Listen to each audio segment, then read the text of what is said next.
Hey folks, today is Friday, October 2nd, 2025. As usual, my name is Jake Baldino, here to talk about all the video game news that has been going on this week.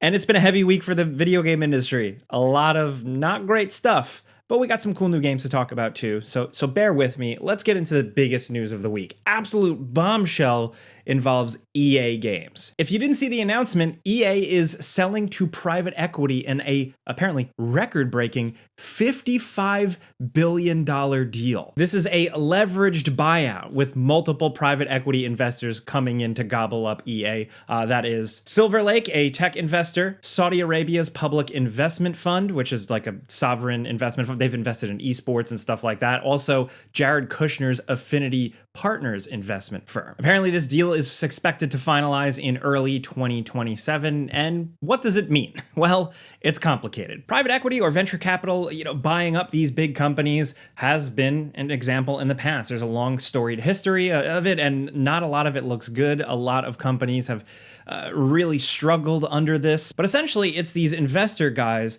buying up EA with the intent to flip a profit, basically, pay off their debt that they leveraged to buy this thing and then sell it for more money. We've seen examples with other big brands like Lululemon, which has done all right with this type of thing, but other big brands like Joann's Fabric or Toys R Us, not so much. A lot of people are reading into this like, what is this going to do directly for EA? Are the shackles going to come off of EA and now they can be completely free and make more stuff? Or are they going to be censored even more or driven to just further monetize and cut costs and lay off studios and stuff like that?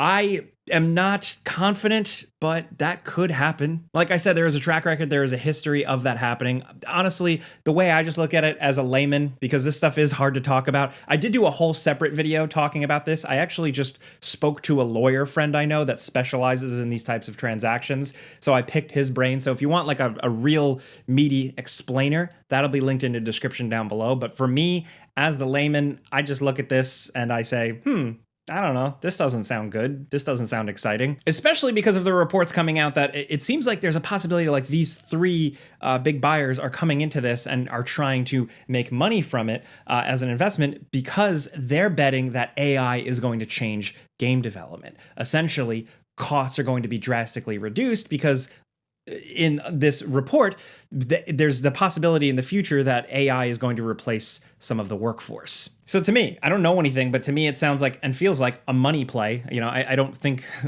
all these business people involved are like hardcore gamers or anything like that. They're trying to make a buck and essentially grow. Saudi Arabia doesn't come as too much of a surprise because they already had I think 10% invested in EA. They've also invested in various other gaming companies. So they've been trying to break into that world. They have esports and stuff like that. That's been things that people have been talking about already. But honestly, I don't know. I have no idea where this is going to go. Are they going to get in and again start cracking the whip to make good on their investment? Are they going to start shutting down the lower performing studios, focus just on loot boxes and FIFA or whatever?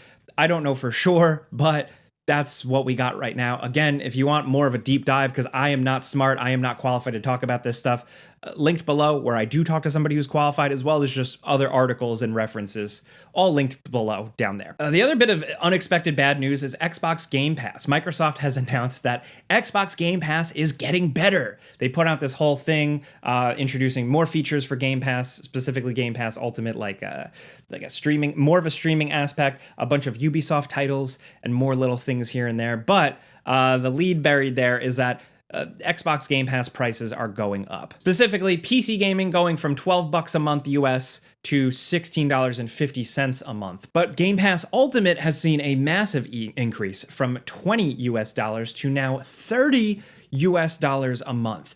That is really massive when you look at the percentage increase. That is a 50% increase, which is unprecedented. We've seen prices go up on everything, right? Everything sucks. Everything is more expensive. But 50% to me says a lot more than just the economic environment, right? Because it seems to me like the dream is over, where it seemed like Xbox Game Pass, the price and what you were getting for it, too good to be true.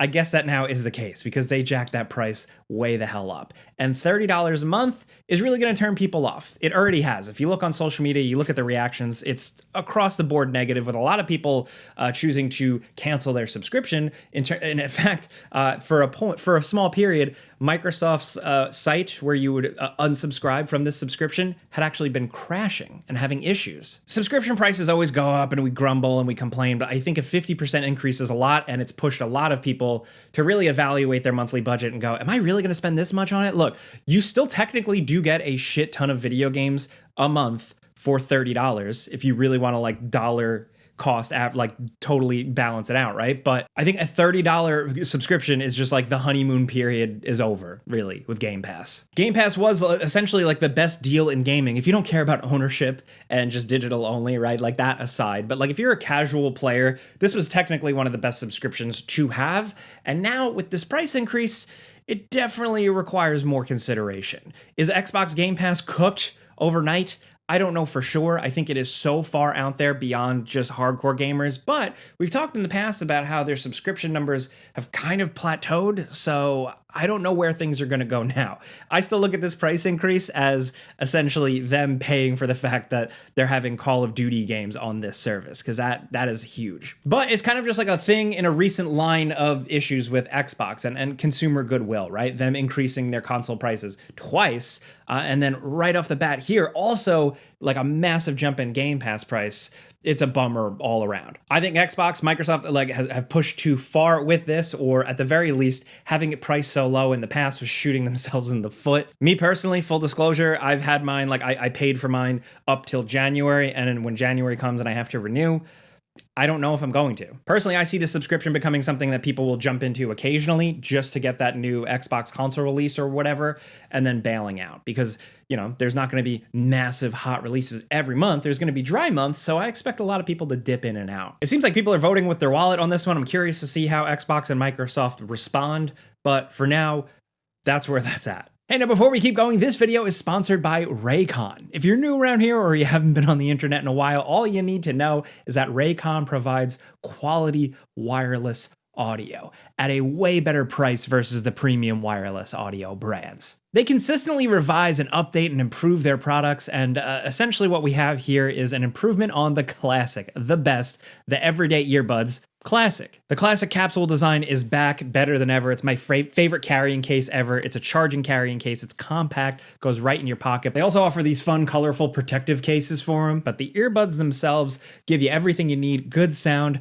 They stay in your ear. They don't actually fall out. 32-hour battery life with the charging carrying case. Quick charge functionality as well. IPX4, so it's water and dust resistant. And I basically have a pair of these in all my bags ready to go. Whether I'm traveling or just doing yard work outside, they work perfectly every time. Plus active noise cancellation, so you can switch between A and C mode and awareness mode so you can hear your surroundings, but blocking out the sound is key, and it's something you usually only get on expensive, high-end, overpriced wireless audio. Raycon's actually celebrating an anniversary, so they got a great discount. You should check out the Everyday Earbuds Classics here. If you want to, all you gotta do is click the link in the description down below or head to buyraycon.com/gameranx. There, you'll get 20% off the Everyday Earbuds Classics. Again, that's buyraycon.com/gameranx for 20% off these bad boys.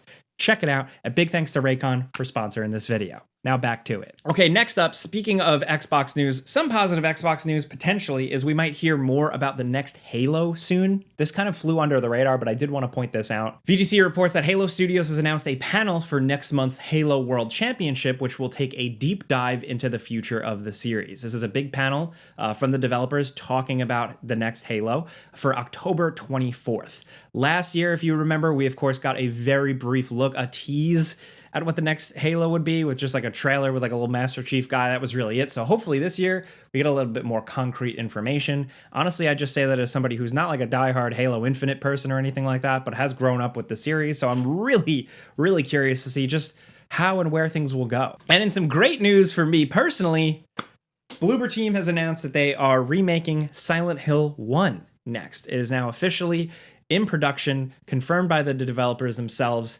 And yeah, look, I'll always be down with you guys that are like sick of remakes and re-releases and stuff like that, but The original Silent Hill is pretty old, and I think they did a good job with Silent Hill 2, remaking that. And personally, Silent Hill 1 is my favorite. I absolutely loved Silent Hill. Weirdly enough, it was like right around the time that Silent Hill 2 was releasing. I was excited for that, but I didn't have any money for it. And I found Silent Hill 1 at a bin in Costco, swear to God. And yeah, I jumped into it and fell in love with the weird, scary game. And I think it's perfect, specifically because I think that Bloober Team did a really good job with Silent Hill 2 remake, you know, feeling faithful, but also adding little things, little elements of story, better acting, better performances and stuff like that. And I think 1 could really benefit from that. 1, to me, is absolutely iconic. All the moments, the intro sequence, everything, top to bottom. I love it more than 2. I know that's like an unpopular opinion, but yeah, I'm excited to see where this goes. They've been on a good run recently with Silent Hill 2 remake, and at the very least, they get to make their own new IP too with Chronos: The New Dawn, which also was apparently great. I'm pissed I haven't been able to play it yet. I'm dying, but I have a lot of other games to cover. I'll get to it eventually this year. I'll talk about it somewhere. Also, if you're looking for something cool to check out, Dan Houser, formerly of Rockstar Games, did an interview. This is a big deal because he doesn't often do interviews.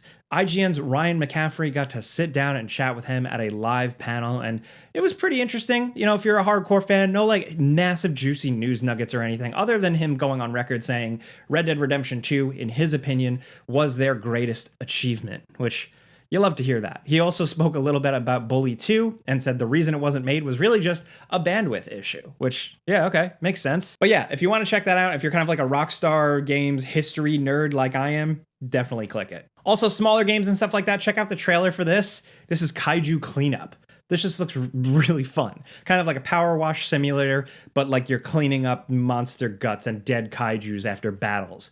Really, really cool idea. It reminds me of Pacific Rim, the whole subplot from that movie. I love that shit. So yeah, cool idea. Also worth pointing out, Rock Band 4 is rest in peace. Man, it's wrapping things up. Developer Harmonix has confirmed that Rock Band 4 is being delisted from PlayStation and Xbox stores, with the DLC soon to follow. This comes on the game's 10-year anniversary. This is because licenses are expiring, and for a lot of people, you're like, what? I haven't even thought about Rock Band 4. But Rock Band 4 for a long time flourished, and fans really hung on to it. Obviously, like that type of thing has evolved beyond that now, but still kind of like the last big gasp of that world, of that type of game. So it being delisted, I just thought like, you know, warranted a mention real quick. Also, one game delay this week, one of my most anticipated, Terminator 2D, No Fate. This game looks freaking incredible. It was coming out this month. This month is stacked, by the way. There's so much that we're covering behind the scenes already, but it was supposed to drop this month. It's releasing now,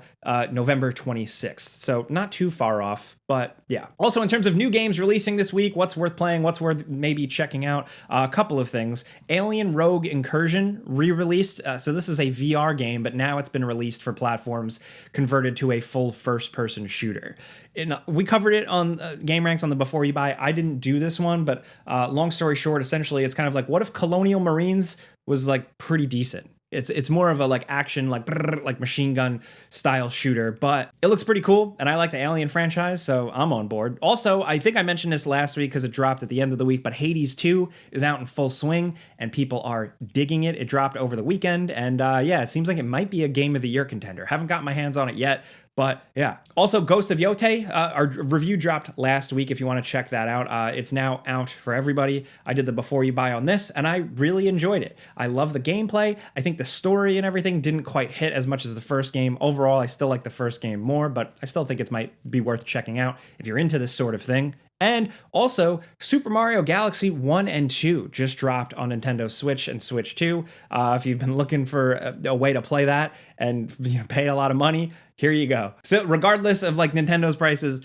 these are fantastic games. I never finished 2, but 1 I thought was incredible. So there you have it. With that, I want to know everything you think about the news this week. The EA leveraged buyout, EA selling out. What are they doing? Also, of course, Xbox Game Pass. Are you keeping it? Are you unsubscribing? Did you never subscribe in the first place because you just hate Game Pass or the model or whatever? Plenty to talk about there, so let me know, but also let us know what you're playing. That's the biggest thing I want to know, man.